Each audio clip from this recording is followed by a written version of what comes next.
या महाराष्ट्रातील जनतेला, हिंदुस्थानातील जनतेला दाखवून दिलेला आहे की माननीय मुख्यमंत्री एकनाथ शिंदे साहेब, उपमुख्यमंत्री देवेंद्र फडणवीस आणि अजितदादा आणि पूर्ण मंत्रिमंडळ यांनी जे महाराष्ट्रात केलेलं प्रचंड काम, लोकांसाठी घेतलेले निर्णय, याचा विजय आज झालेला आहे.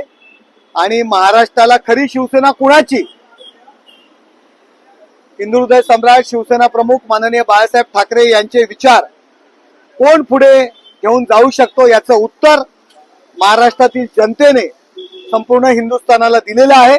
एकनाथ शिंदे साहेब यांचं नेतृत्व आणि ते कसे योग्य आहे आणि महाराष्ट्राचा विकास कशा पद्धतीने घडू शकतं, याचं उत्तर आजच्या निकालांनी दिलेलं आहे. बहिणी भावाच्या पाठी उभ्या राहायला असं वाटतं का? कारण गेम चेंजर ठरली ती तुमची योजना.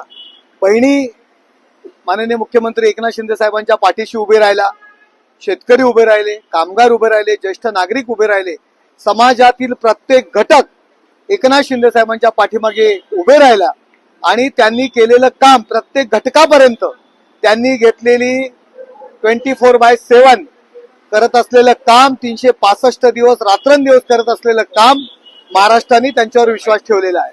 संजय राऊतांनी शंका उपस्थित केलेली आहे निकालावरती. एकंदरीत त्यांनी पाहता शिंदेचे 60 जागा, 40 जागा येतील का तुम्हाला वाटतं का, ते स्वतः विचारतात? संजय राऊत यांना महाराष्ट्रातील जनतेने तोंडात जोडे हाणलेले आहेत. किरे तो भी टांग ऊपर अशा पद्धतीत त्यांची अवस्था आहे.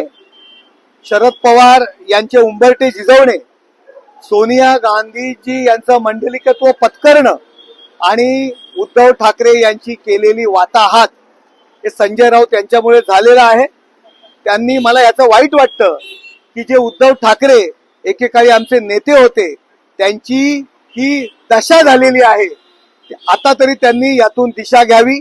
संजय राऊत सारख्या माणसामुळे जी उद्धव ठाकरे यांची वाताहत झालेली आहे, हे लोकांसमोर आलेलं आहे. मराठी मतदारांचं मराठी जन्मत हे नाही आहे असं संजय राऊत म्हणाले आहेत.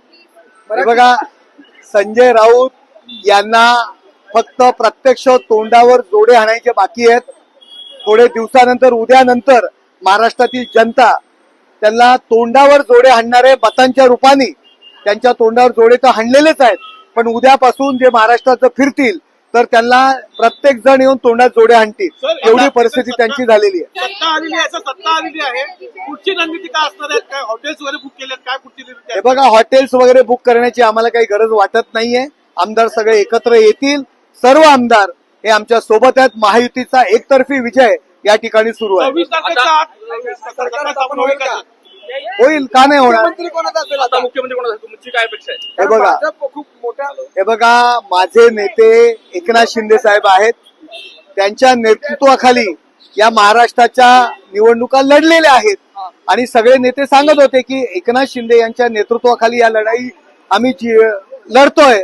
तर मला असं वाटतं की आमचे नेते, मी त्या पक्षाचं काम करतो, एकनाथ शिंदे साहेब मुख्यमंत्री व्हायला पाहिजेत आणि तेच मुख्यमंत्री होतील असं मला वाटतं.